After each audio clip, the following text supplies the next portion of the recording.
Hello दोस्तों नमस्कार, मैं सूरज सिंह स्वागत करता हूँ आप सभी का आपके अपने चैनल पे। और लगातार टीवी पे टीवी आती जा रही कई ज़ोन में तो ये समझ लो 7-7 टीवी आ गई है। जैसा कि मैंने कल सेंट्रल रेलवे मुंबई का दिखाया है, वहाँ पे रिप्लेसमेंट टीवी भी आ गई है। और कुछ ज़ोन ऐसे हैं जो थोड़ा-सा स्लो चल रहे हैं और वहाँ पे सेकंड टीवी के बाद थर्ड टीवी देखने को मिल रही है। पर कुछ ज़ोन ऐसे भी है जहाँ पे फर्स्ट टीवी के बाद सेकंड टीवी देखने को अभी तक नहीं मिली है। आप ये समझिए, हमको ये लगता है कि जितने भी आरआरसी सबके लिए एक एक रूल होना चाहिए, एक टाइम पीरियड होना चाहिए और सबके लिए एक सब जितने भी आरआरसी सबको एक रूल फॉलो करना चाहिए। पर यहाँ पे ऐसी असमानता देखने को मिलती है, कहीं-कहीं 7-7 डीवी देखने को मिलती है, तो कहीं पर सेकंड डीवी भी नहीं आती है, तो कहीं पर फर्स्ट डीवी का ही प्रोसेस भी चल रहा है और कहीं पर रिप्लेसमेंट डीवी तक आ गई है।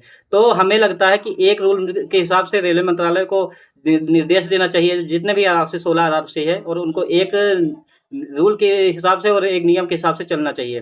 रिप्लेसमेंट डीवी किसी का मन हो रहा है दे रहा है, किसी आरआरसी का किसी जिसका मन है वो नहीं दे रहा है। सीसी वालों को कोई बाहर निकाल रहा है, जिसका मन कर रहा है वो नहीं निकाल रहा है। तो ये जो असमानता है ये समझ से परे है। सारे आरआरसीज़ के लिए एक रूल फॉलो होना चाहिए, एक ही रूल होना चाहिए। तभी जाके जो छात्र है यहाँ पे जो कैंडिडेट है उनका भला होगा।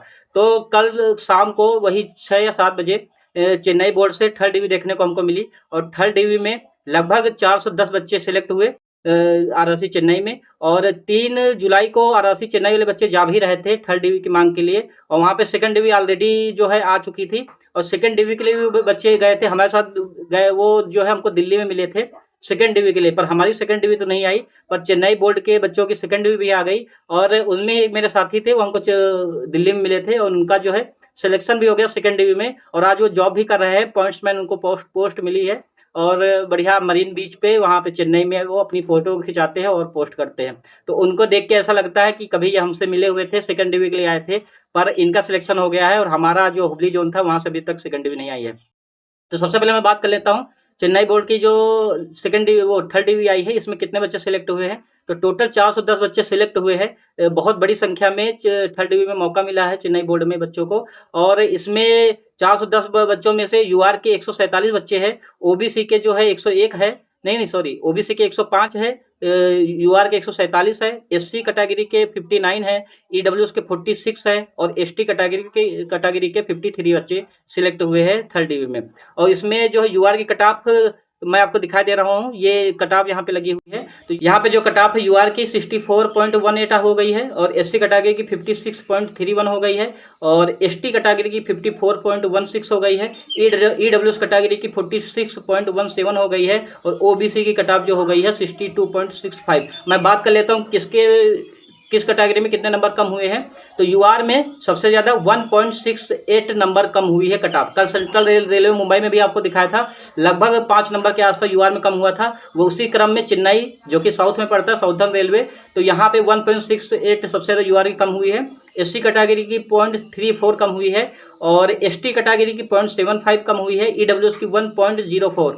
मतलब कि यूआर के बाद सबसे ज़्यादा अगर किसी कम हुई तो ईडब्ल्यूएस कैटेगरी की। वहीं कुछ जोन में ऐसा भी होता है कि ईडब्ल्यूएस की सबसे कम होती है, पर यहाँ पे यूआर के बाद सबसे ज़्यादा जो है कम अगर किसी की हुई है तो है ईडब्ल्यूएस और ओबीसी की सबसे कम हुई है, यहाँ पे 0.33 कम हुई है अभी तक थर्ड डिवी तक। तो आप ये समझिए कि 0.33 यहाँ पे कम हुई है कट ऑफ और इसमें 0.33 में लगभग ये समझ लो 200 के आसपास बच्चे सिलेक्ट हो गए हैं ओबीसी में। तो इसका मतलब क्या है कि ओबीसी में डेंसिटी ज़्यादा होने के कारण यहाँ पे कट ऑफ कम देखने को मिलती है किसी भी जोन में, क्योंकि ओबीसी के कैंडिडेट सबसे ज़्यादा सिलेक्ट होते हैं और सबसे ज़्यादा संख्या में होते हैं। तो इस वजह से सबसे कम होती है इसकी ओबीसी की कट ऑफ वो सबसे ज़्यादा यूआर की इसलिए कम होती है क्योंकि यूआर में डेंसिटी ज़्यादा नहीं होती है और एक नंबर में 50-60 बच्चे ऐसे होते हैं, तो यूआर की ज़्यादा कम होती है किसी भी जोन में।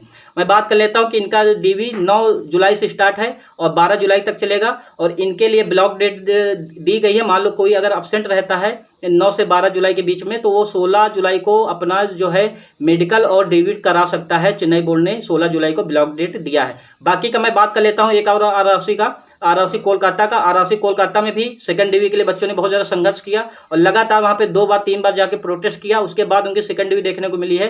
सेम हाल हुबली जैसा था, पर वहाँ पे सेकंड डिवी आ गई है और सेकंड डिवी आने के बाद लगभग 2 या 3 महीने बाद कोलकाता वाले बच्चे जो है फिर से प्लान बना रहे हैं, क्योंकि वहाँ पे थर्ड डिवी नहीं आ रही है। बिल्कुल दिक्कत होती है। देखिए अगर कहीं पे 7-7 डीवी आ रही है, कहीं पे 6-6 डीवी आ रही है, बच्चों को थर्ड डीवी के लिए लड़ना पड़ रहा है, सेकंड डीवी के लिए लड़ना पड़ रहा है, तो वहाँ के जो कैंडिडेट है उनको दिक्कत होती है, उनको दुख होता है। कोई भी कैंडिडेट हो कि हमारा जोन इतना स्लो प्रोसेस क्यों कर रहा है और हमारे जोन हमने क्या गलती की है जो हमको जो है इतना इंतजार करना पड़ रहा है। तो इस वजह से कोलकाता वाले बच्चे जो है 22 जुलाई को उन्होंने डेट फिक्स की है, आरआरसी कोलकाता जाएंगे ईस्टर्न रेलवे और वहाँ पे अपनी मांग रखेंगे। तो आप लोगों से निवेदन है, जो भी आरआरसी कोलकाता पहुँच सकता है और कोलकाता के आसपास के बच्चे हैं, वेस्ट बंगाल से है, बिहार से है, और यूपी से है, राजस्थान के है, जो भी आरआरसी ईआर जोन कोलकाता के बच्चे हैं, तो वो सारे बच्चे 22 जुलाई को पहुंचे वहाँ पे और जोरदार तरीके से संवैधानिक तरीके से शांतिपूर्ण तरीके से अपनी बात रखे और वहाँ पे जीएम सर से, चेयरमैन सर से, सीपीओ सर से मिलने का प्रयास करें और अपनी जो संभावित तारीख डलाने की कोशिश करें या फिर एक डेट लेने की कोशिश करें कि इस डेट तक तुम्हारी सेकंड डीवी थर्ड डीवी आ जाएगी। तो आप लोगों से मेरी ये रिक्वेस्ट है, जो भी थर्ड डीवी वाले बच्चे हैं, कोलकाता वाले बच्चे हैं और जो भी सहयोग कर रहे हैं, तो वो सभी बच्चे ज़्यादा से ज़्यादा पहुँचे, उन लोगों का सपोर्ट करें। आरआरसी कोलकाता वाले बच्चों को बेस्ट ऑफ लक। आप लोग 22 जुलाई को जाइए और अपनी जो है थर्ड डीवी की मांग रखिए और हमको उम्मीद पूरी है कि आप लोग सफल होकर वहाँ से आएंगे। और बाकी के जो चेन्नई वाले बच्चे हैं उनका 3 जुलाई को जाने का प्लान था, पर उसके आने पहले ही उनको खुशखबरी मिल गई है, तो आप लोग डायरेक्ट अब अपनी जो है डीवी कराने जाइए। और बाकी के आरआरसी हुबली वाले बच्चे वो तैयार रहे, जुलाई में आपकी भी सेकंड डीवी देखने को मिलेगी, तो आप लोगों को भी डीवी कराने हुबली जाना पड़ेगा। बाकी का जो दोस्तों जो भी अपडेट होगी किसी भी जोन से होगी तो आप लोगों को अवगत करा दिया जाएगा, बता दिया जाएगा। तब तक के लिए जय हिंद, जय भारत।